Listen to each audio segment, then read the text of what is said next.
So hello, welcome to our presentation. I'm Aldous. I did the editing and the first part. There's Neve. I did the Holocaust interview. And then we have Hayden. Hayden. I'm Hayden, and I did the letter section. And we have Josh with us, not today, but he did the Nazi Germany part as well with us.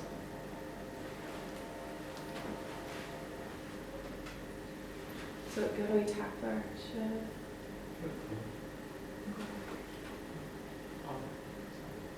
Just use the computer then. It's not going to let you. It's already open.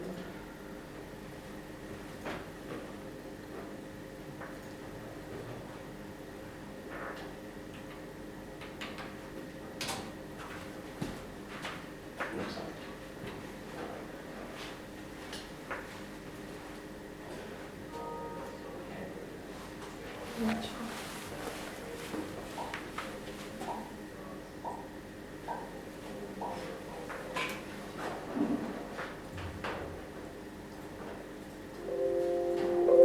They'll be said by someone else.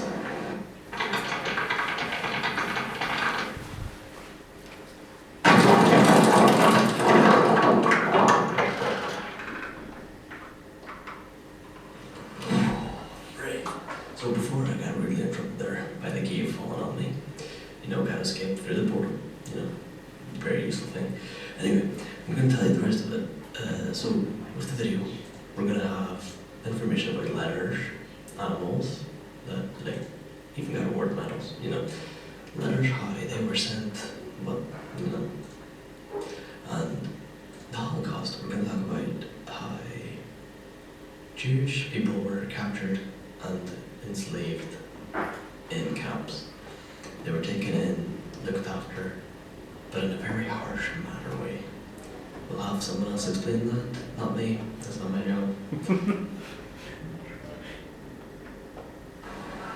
Back in the 1940s, phones weren't nearly as accessible as they are now, so soldiers would use letters to communicate with others. In these letters, they talk about the experiences they've had in the war. For instance, one letter talks about a soldier who recalled his first time having to sit out of the war due to injury. He said that he had come close but never needed to sit out the full 18 days, and how there had been people much worse off than him. As well as this, letters would often be used to give information to soldiers through the use of carrier pigeon. In fact, the UK used roughly 250,000 carrier pigeons for several reasons. It was even considered to have them deliver small explosives to a target. However, this idea was scrapped, and the use of pigeons in the war was later stopped in 1948. Pigeons were not the only animals used in the war.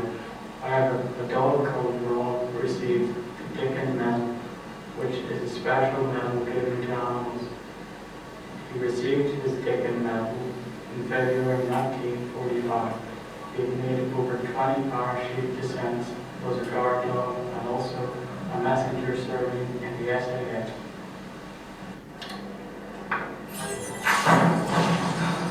So, this is where it all starts. Increasing in violence.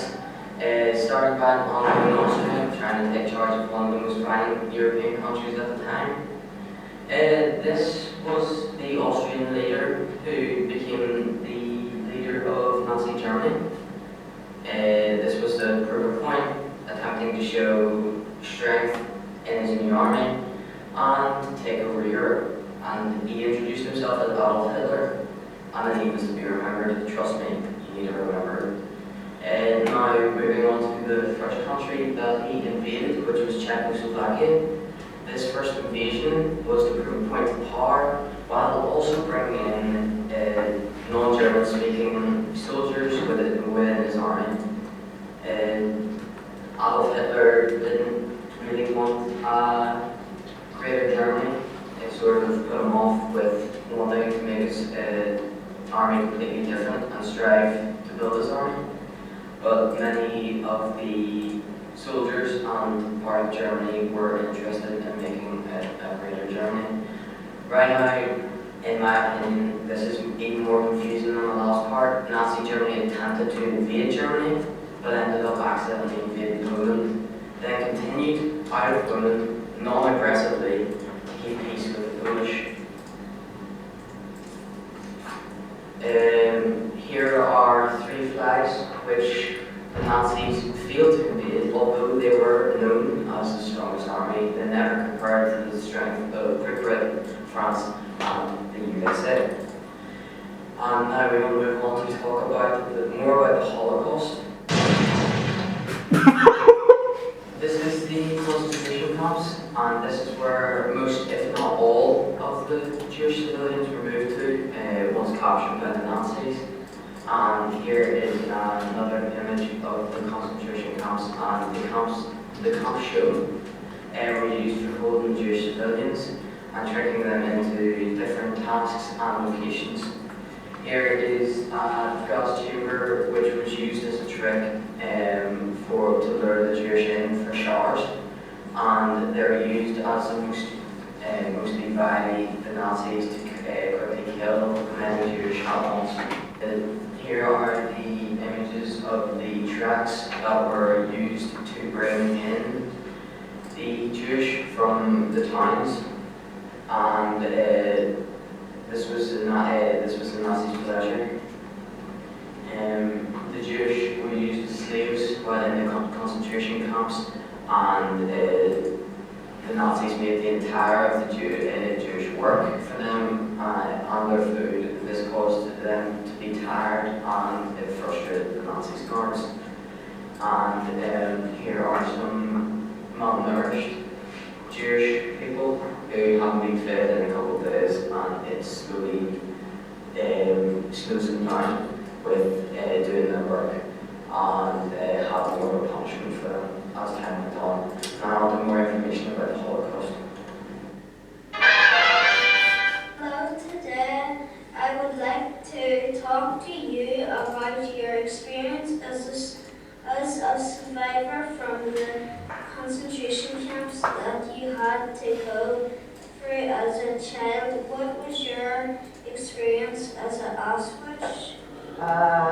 We arrived in the middle of the night, and in Auschwitz you could smell the fear. You really could smell it.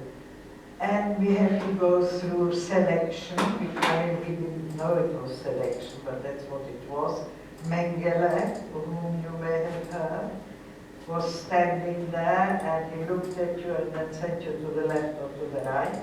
The left was the side for living, and the right was the side for gas.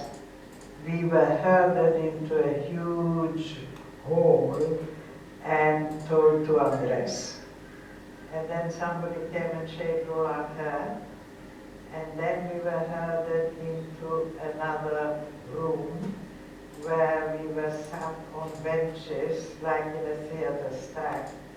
And by then people who had been there for some time told us, you got the gas chambers. And so we sat there, and I must say I sat there, didn't know whether it would be water or gas. It was water. Now I would just like to ask you, as a survivor, how would you like the Holocaust to be remembered? The best way to remember it would be if people could learn from this experience so that it's not repeated. And in fact, it's something that I've never felt that I needed to revenge myself. And although the Germans were able to take away all my physical, almost everything, except my life, they left me alive, but whatever could be removed from my body, they removed from my body. They couldn't remove my soul.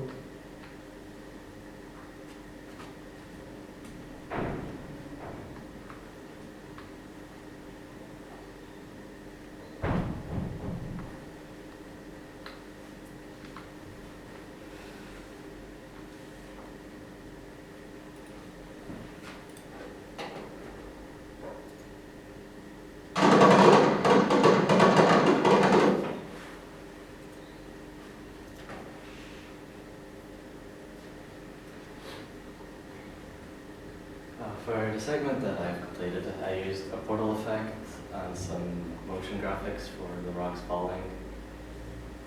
Aside from that, I've used a couple of signs that I found on the internet. I used the portals to make it look like a futuristic event that the information was gathered from the future.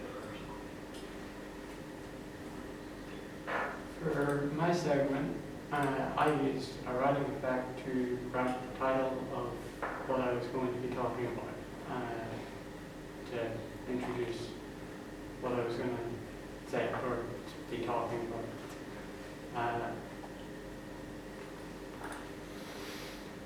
What I said would appear on screen for viewers who wanted to read ahead or for those who may have missed something. As I begin to change topic, the writing would begin to fade away and the letter would burn. Then it moved on to fire vision section, in which it was overlaid with